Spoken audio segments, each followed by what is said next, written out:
Hola,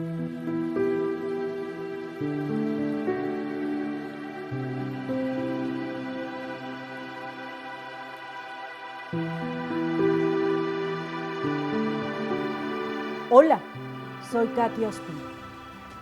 Que no se le olvide al país, pero sobre todo al gobierno colombiano, que esta era Ginette Bedoya, minutos después de ser abandonada por sus victimarios, luego de ser secuestrada, torturada y abusada sexualmente. A mí me mataron la mañana del 25 de mayo. ¿Cómo se puede reparar algo que queda quebrado en 1000 pedazos? Porque eso es lo que hace la violencia sexual. Someterse a un juicio para buscar justicia es lo más desgastante, es lo más agobiante que una persona pueda enfrentar. Esta es la misma Ginette, 21 años después, con indudables vestigios que le ha dejado el Estado colombiano, después de someterla a peregrinar un camino tormentoso y lleno de sufrimiento en búsqueda de justicia, justicia que le han negado una y 1000 veces. Lo que pido es que se le ordene al Estado colombiano romper el pacto de impunidad que ha rodeado mi caso por casi 21 años. Asimismo, que esta honorable Corte ordene que se investiguen diligentemente todas las vulneraciones a mis derechos, se establezca la necesidad de agotar las investigaciones para identificar, juzgar y sancionar a todos los responsables materiales e intelectuales de los mismos. Esta es la mujer, la periodista que desenmascaró a sus agresores y a un gobierno que ha sido noticia internacional por desconocer la autoridad de la Corte Interamericana de Derechos Humanos y abusar del poder para lacerar la integridad de las víctimas del conflicto.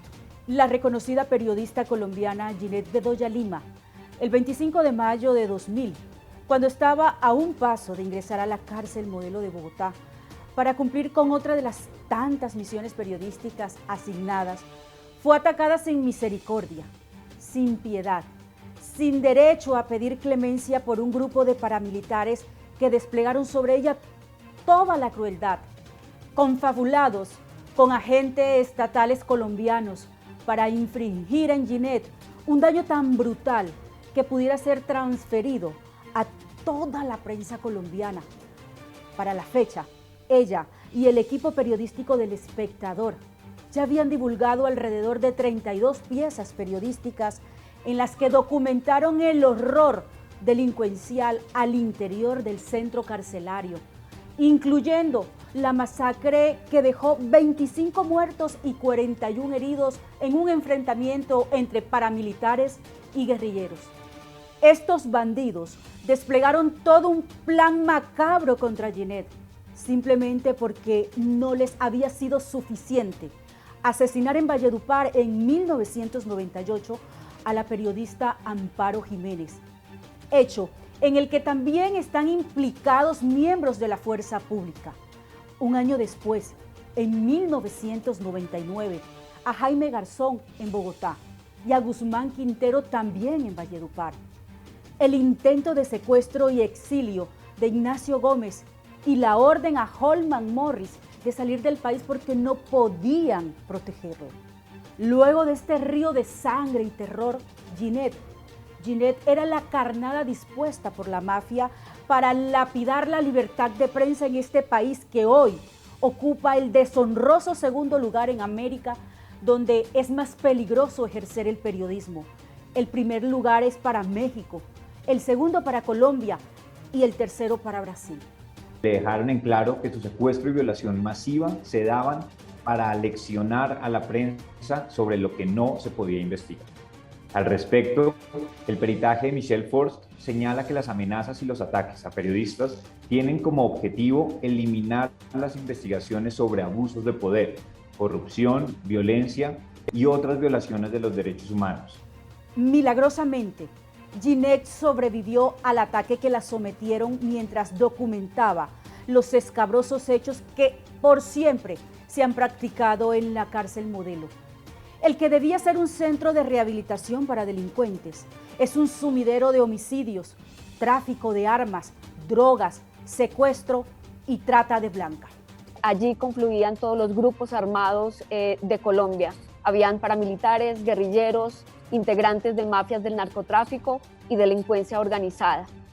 Lo paradójico era que públicamente los agentes del Estado combatían a estos grupos ilegales, pero dentro de la cárcel eran aliados y tenían alianzas para vender ese armamento, para negociarlo, para traficarlo y para surtir de armas a algunos frentes de las FARC, así como de armas al paramilitarismo.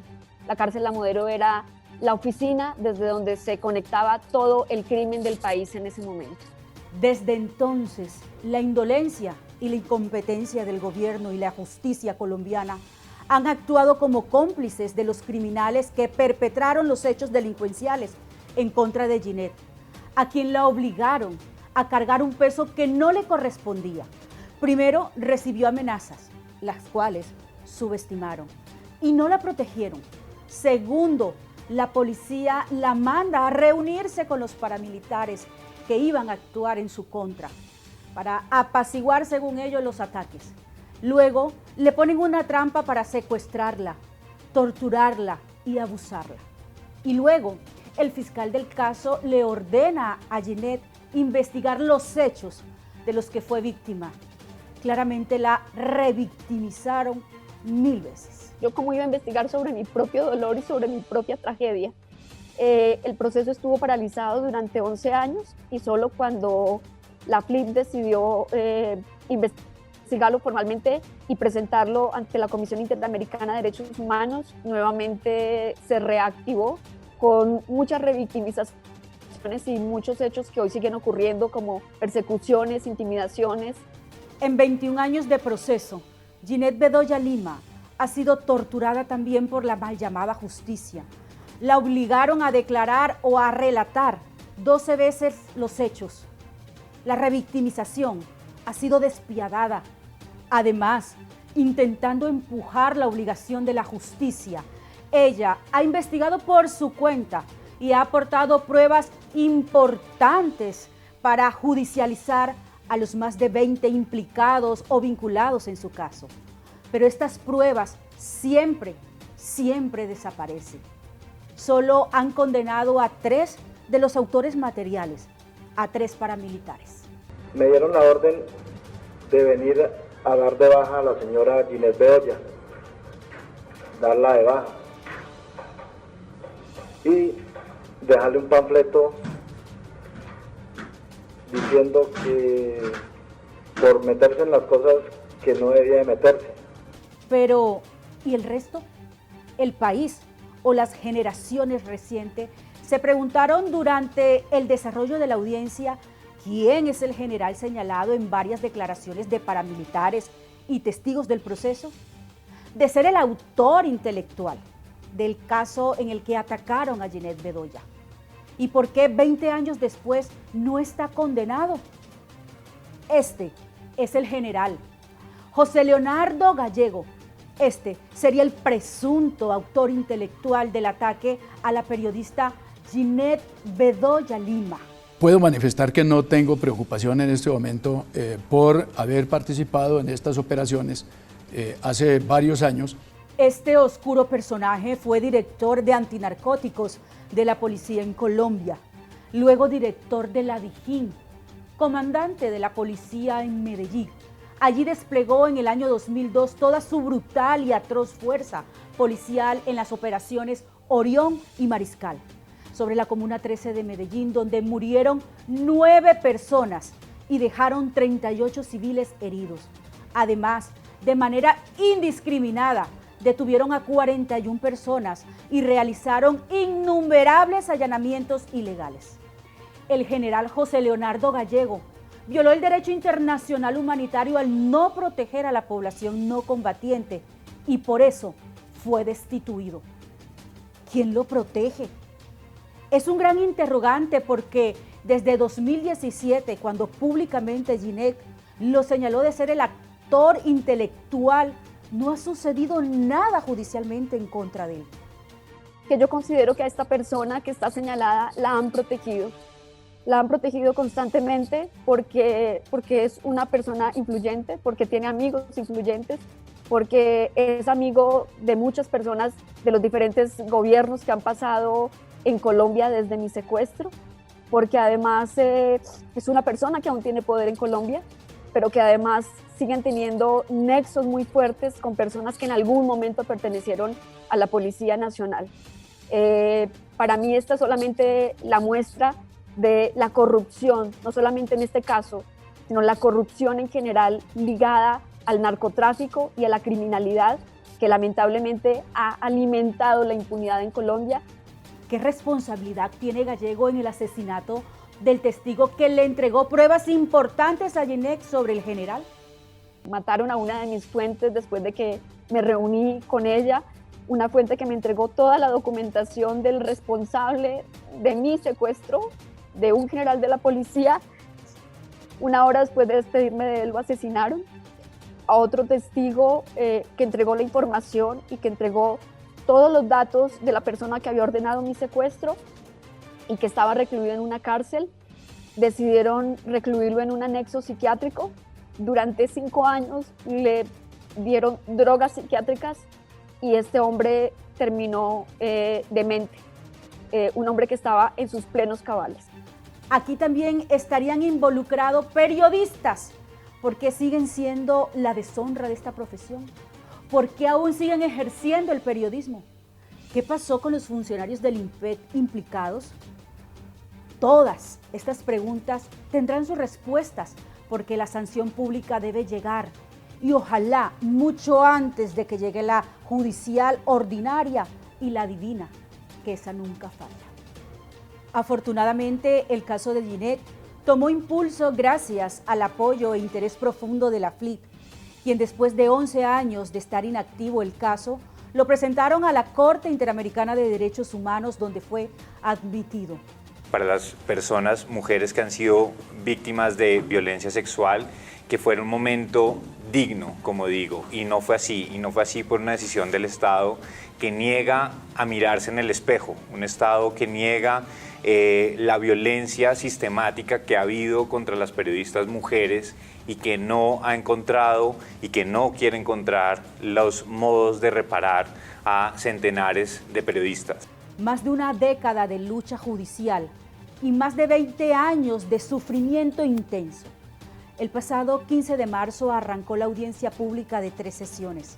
El presente caso se relaciona con la responsabilidad internacional del Estado de Colombia por la privación de la libertad, tortura y violación sexual de la reconocida periodista y defensora de derechos humanos, Ginette Bedoya Lima. Las viejas y las nuevas generaciones del país se volvieron a estremecer, igual que los honorables jueces de la Corte Interamericana de Derechos Humanos, cuando escuchaban compungidos el testimonio de Ginette. Yo tuve que narrar mi violación 12 veces ante la Fiscalía. Esta mujer es testimonio viviente de que el dolor se puede convertir en dosis recargables en la búsqueda de la justicia. No dejo de preguntarme dónde le cabe tanto dolor, dónde guarda tanto coraje y valor. No me explico cómo un cuerpo que se ve aparentemente tan frágil, pero evidentemente lacerado por los ataques físicos y emocionales, ¿cómo puede albergar tanta fuerza? Ejemplos como el suyo, su coraje, su valor, el haberse convertido en Colombia, ese país tan querido y al que deseamos lo mejor, en un símbolo de esta lucha de las mujeres, por supuesto que llega a llenar más de coraje a quienes seguimos en esta lucha. Usted y su madre, señora Bedoya, son símbolos de esa lucha. Y yo personalmente, que he dedicado muchos años de mi vida a estas denuncias y a estos procesos, quiero agradecérselo. Desearle todo lo mejor. El primer día de la audiencia, el gobierno colombiano vulgarmente se levantó de la mesa recusando a casi todos los magistrados de la Corte Interamericana de Derechos Humanos. El Estado colombiano se retira de la audiencia por falta de garantías procesales sistemáticamente aplicadas por esa Corte. El Estado no estará presente ni autoriza que se interrogue al perito que estaba previsto.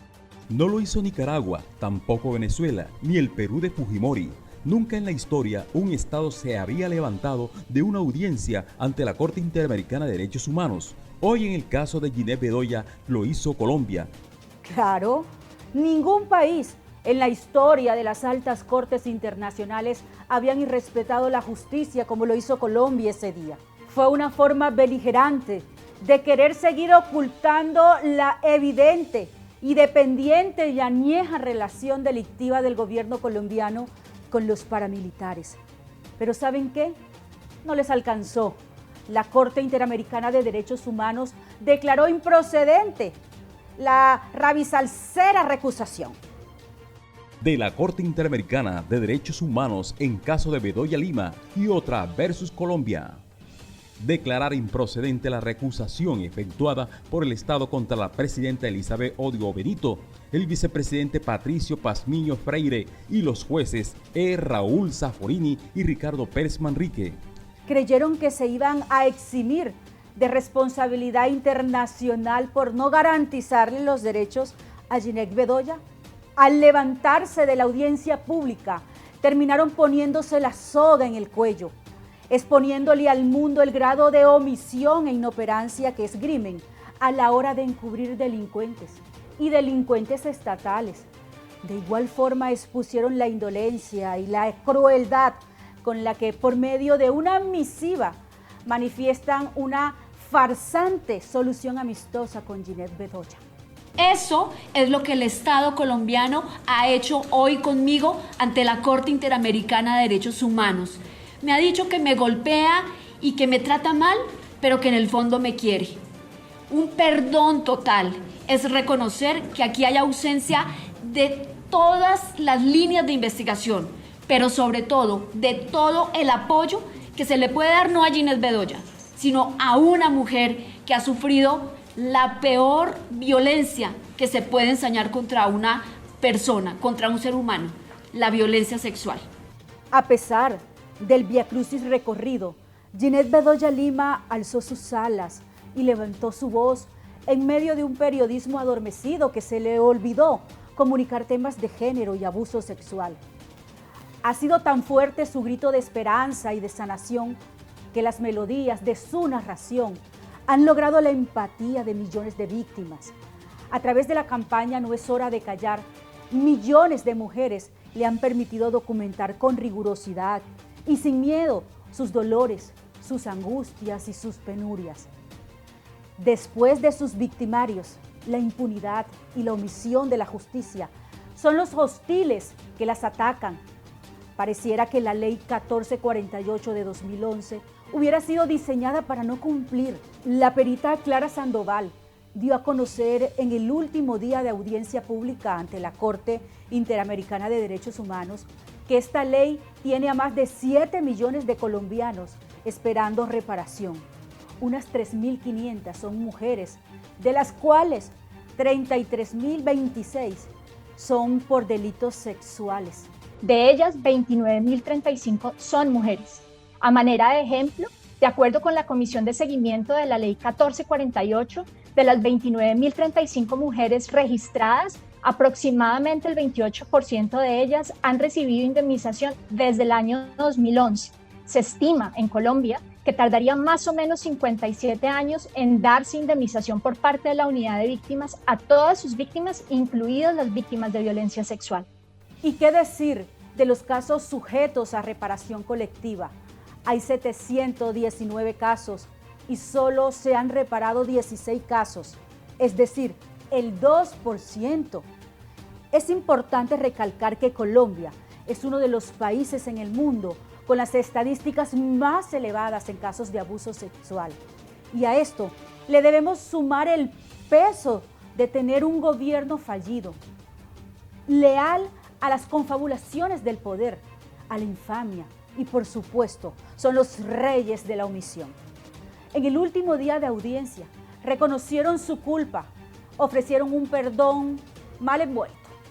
A nombre del Estado colombiano, reconozco la responsabilidad internacional por las fallas del sistema judicial que no realizó una investigación penal digna para la víctima al recaudar 12 declaraciones y le pide perdón a Ginette Bedoya por estos hechos y por el daño que le causaron.